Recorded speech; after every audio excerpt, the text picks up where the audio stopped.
Peggy 12.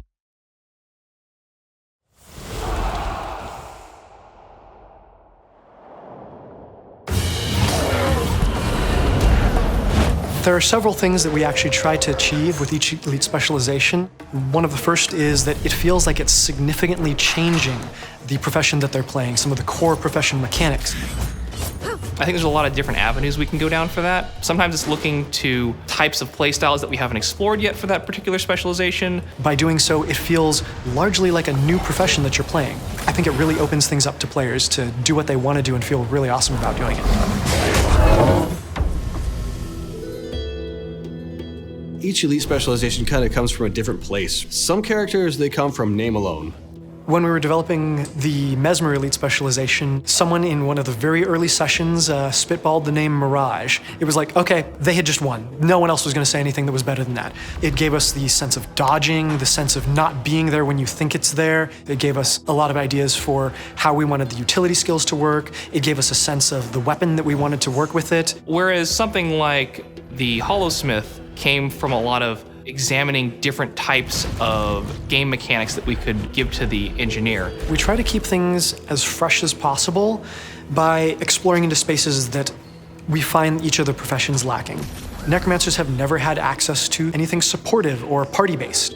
That's kind of something that we're now giving them the option to do with the new specialization.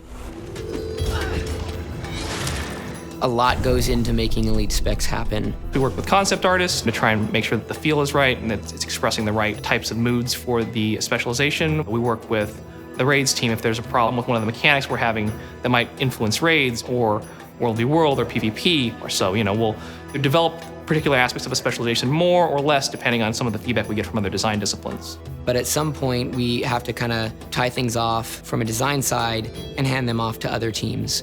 And that's kind of when the elite specs start coming to life. When you're doing new sounds for an existing profession, you want them all to really fit together and feel it's part of a whole, but you still want to interject something new and a little bit different. I always enjoy anything Mesmer related because, I really went crazy on creating very disjointed sets of tones for the Mesmer, so it's always cool to revisit that and try to add to that palette. When you can play it as a complete package, it starts to feel really cool. Probably one of the largest hurdles that we run into when developing an elite specialization is trying to perceive all of the consequences of every change that you're going to make to the core profession. We have a fairly limited space to work with, and we have to provide a lot of options there that all feel good to pick, while at the same time all feeling very distinct from each other. Everything that you do, everything that you add is going to have an effect on every single component. One of the crazier ideas we had was for the elementalist specialization, the Weaver. Because he can juggle two elements, we calculated exactly how many new skills that would end up being. And looking at that on paper, it's like, there's no way we're gonna be able to make this many skills. But I think the team really came together and he ended up having just a lot of really fun and interesting skills that he can combine. It's kind of hard to get it just right, but we're definitely working toward the best feeling balance that we possibly can. After you've built this stuff, you end up playing it for a while to see how it feels. Sometimes you scrap it early, sometimes you stick with it for a while, then scrap it later. And other times, it only needs a couple of small adjustments to make it work the way you want it to. The Firebrand, the Hollowsmith, the Renegade, they underwent virtually complete revamps at multiple points in time. Utilities, traits, just about everything. The Scourge had to go through a lot of work. For a while, it was the case that people just wanted to stack the shades on top of one another. And we're like, hey, this is cool, but at the same time, we want to make sure that this character has the grand field play. Like it's a puppeteer and allowing allies to survive and enemies to, to die, I guess.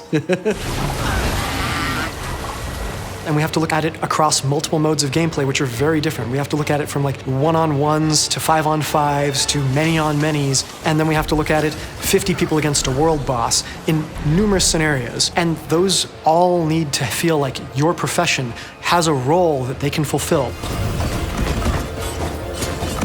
I think what's great about Guild Wars is that there are 9 different professions that already play pretty differently from each other. And I think elite specializations kind of allow you to either dip your toes into what a different profession might experience or to just try an entirely different play style that you hadn't considered before. I want players to feel excited, hopefully a little bit overwhelmed at the choices that they have and the feeling that all of the choices that they make are going to feel meaningful and awesome.